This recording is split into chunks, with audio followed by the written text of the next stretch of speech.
Good? All right. I can talk loud. I'm good at that. So my name is Catherine Porth, and you can't read my shirt right now because it's too dark, but I am from the great state of Iowa. So I am going to speak to you all about not only the great state of Iowa, but one of the most amazing farmhouses which belongs to my family. Go ahead. Is this heaven? No, it's Iowa. So that's one of the things that we still cling to in the state of Iowa. Even though the movie came out over 30 years ago, Dyersville, Iowa is still known as the place where the Field of Dreams took place. Not only that, but that's still the same area where Grant Wood's from. So Iowa, a lot of things that I've realized moving to Knoxville in December is that a lot of people don't know much about Iowa. So I'm going to inform you a little bit more about it. One thing is, this is where Iowa is. Just want to make sure everybody's clear. Middle of the country, right on the Mississippi. That's where I grew up, was right on the Mississippi River in Burlington, Iowa. Most people fly over us or drive through us, but believe me, it is a great, great state. And there are things to do in Iowa, I promise. Much like Eastern Tennessee, we're big outdoorsy people in Eastern Iowa where I grew up. We have all 4 seasons, so don't go there in December or January if you're not fans of the snow. If you love the snow, we got plenty of things to do. Iowa State Fair is one of the biggest fairs in the entire country, and we also have Bridges in Madison County. When people think of Iowa, though, they usually think of farmers, which there are plenty of those around. My entire family are farmers. But we also love football, and we love to drink beer. So I have a feeling a lot of people around here, you would get along just fine in Iowa. We don't have any NFL teams, so the Iowa Hawkeyes is all we cling to besides the Cyclones, who don't count. But when I think of Iowans, I think of people like this. So this is my grandfather, who's the cute little kid in the jacket and tie.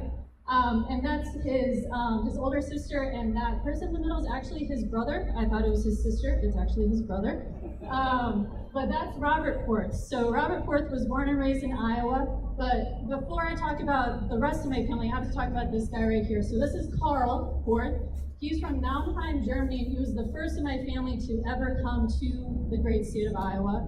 And he's the whole reason why I'm even talking to you today about the great farmhouse that he built.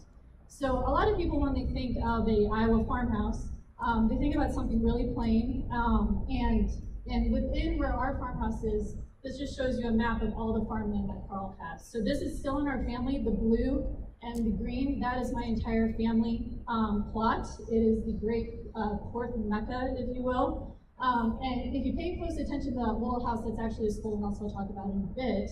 But the farmhouse here, this is not the great farmhouse I'm talking about, I promise. This is actually where my dad grew up, where my grandpa Bob Porth grew up, and this is actually where my great-great-great-grandfather Henry Mueller was, and then this became part of the Porth landscape. But Karl Porth, who was the in-law to Henry, because everybody marries each other when we live in a farm, not incestuously, I promise, but just you marry people close near you.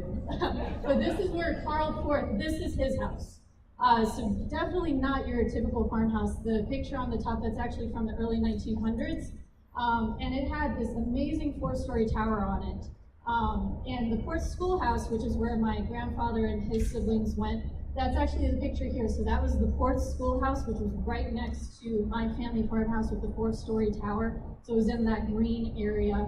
And this actually went through to the 40s. People still went to the Porth Schoolhouse through the 40s until everybody consolidated and went to Calamus, Iowa. But I have to talk about my father. So this dapper gentleman right here is the great Don Porth. He was a farmer, became a lawyer, got real serious, and then he started working on this house that you see on the left. That house on the left is the exact same house that had the 4-story tower on it. So it went through a lot of changes from 1883 through to today. This is the house the day that my dad moved it in 2012. So April 2012, we lifted this entire house up, took off the porch, scraped all the paint off of it, and moved it. Now, when it looked like this in really crummy shape, this is when my brother was living in it, my cousins all grew up in it. I'm the only person that didn't actually grow up in this house.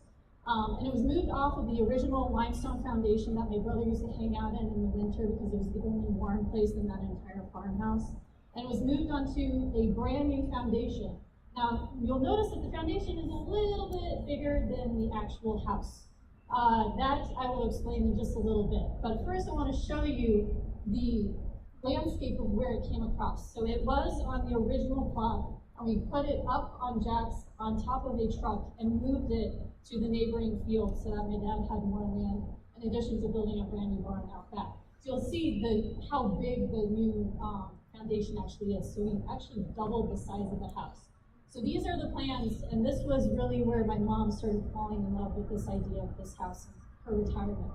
So we basically added a house onto the back of the house, restored the 4-story tower, and added a wraparound porch, because you have to have a wraparound porch in Iowa, it's an absolute must. And then we added a back porch as well as a garage off to the side.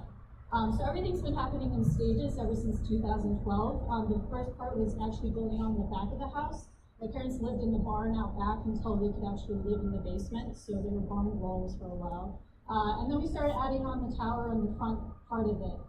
Once they got to the front porch and got the siding all done, it became this spectacular home that you see before you. So this is our farmhouse near Calamus, Iowa. We hang out on the front porch all the time drinking wine. I love the back porch because it's a little quieter, it doesn't have quite as much breeze to it. And my mom's currently working on landscaping. I talked to her today, she's buying new flowers. So if you come to visit, she'll have really pretty flowers for you to see. One of the achievements and the things that I contributed was actually this room. So this is off the back of the old house in the new part where we now have a brand new kitchen. And my main thing was that I wanted that loft there because I wanted a great room where we could have our 12-foot Christmas tree that I grew up with. And in that loft, that's where we have our Thanksgiving dinners, our Easter, our Christmas. And then my mom had this amazing bathroom put in, which is actually the master bath. And we also have the wraparound porch, but my big thing is that I do a beer and pizza party every August whenever I'm back home. So that's actually after the beer and pizza party. My mom always has twinkle lights going. But the most amazing time to be at that house is during Christmas.